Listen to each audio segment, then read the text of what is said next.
So this week on Smackdown, Bray Wyatt completely snapped, okay? He came to the ring almost joyous. He was talking about how he liked the fans, and then mid-sentence lost his train of thought, seemingly got upset, and then snapped. He destroyed the cameraman with a mandible claw. Now, obviously social media has blown up instantly because this is the finishing move of the Fiend.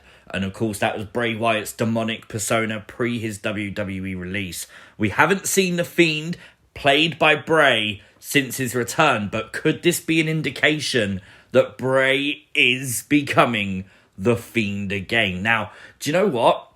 Part of me says no, but then even more, the more I think about it, the more I think actually it's plausible. And there's a reason for it, okay? Here's a reason why Bray might be becoming the Fiend again.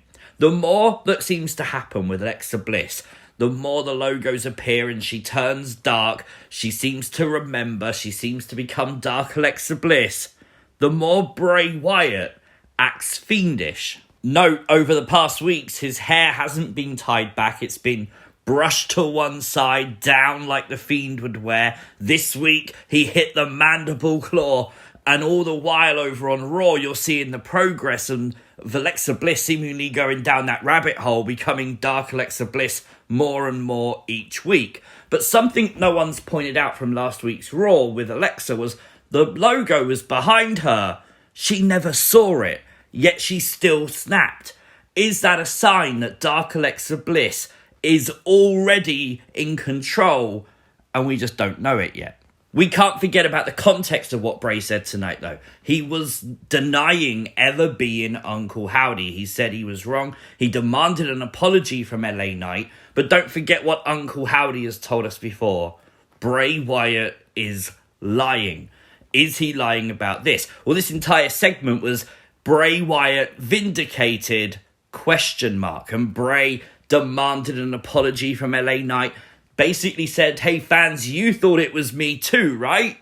And it's almost like a cult leader sort of making you believe their version of events.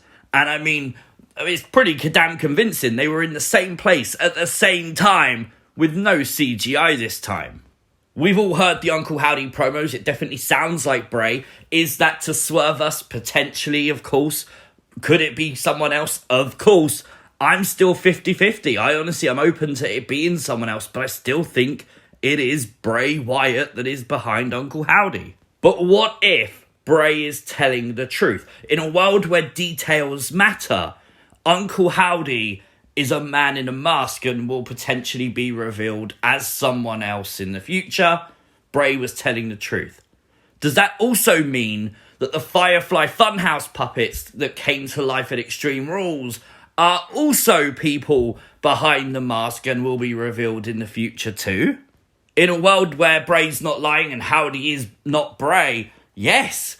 In the world where details matter, yes. Uncle Howdy being revealed as someone else will definitely make me believe that the funhouse puppets could be characters that come to life and then unmasked to reveal that there's someone else too. But I will make the point, if Uncle Howdy's not Bray, then why is Bray wearing Uncle Howdy's mask? This is what's so bizarre. But why does Uncle Howdy need a mask? It's very confusing, but that's the genius of the Bray Wyatt story. Something else that I find really interesting is the fact that Bray has worn this mask. So has LA Knight. When LA Knight was kidnapped by Wyatt, seemingly Uncle Howdy, he was given the mask to wear. And on the very next edition of Raw, we listened to Alexa Bliss tell us a story of when she was kidnapped by Bray Wyatt. Now, this is what I'm getting at, okay? If Dark Alexa is already in control, could she be lying? Could she be lying to make LA Knight believe that these things happen after you get kidnapped, etc.? Don't forget, when Bray first confronted LA Knight, it was almost as if he wanted to be friends with him. LA Knight's cockiness and arrogance is what stopped that, because he mocked Bray, he mocked the funhouse, and Bray ended up headbutting him and this whole feud started. But in that initial encounter, Bray seemingly wanted to be friends with LA Knight. Is this a way to recruit LA Knight into what could be the Wyatt Six? We often ran with a theory that Funhouse Bray was just another incarnation of Cult Leader Bray and a new fun way to recruit people to let him in and follow the cult leader. Is that exactly what this new Bray Wyatt is trying to do, using the distractions of characters such as Uncle Howdy to achieve just that?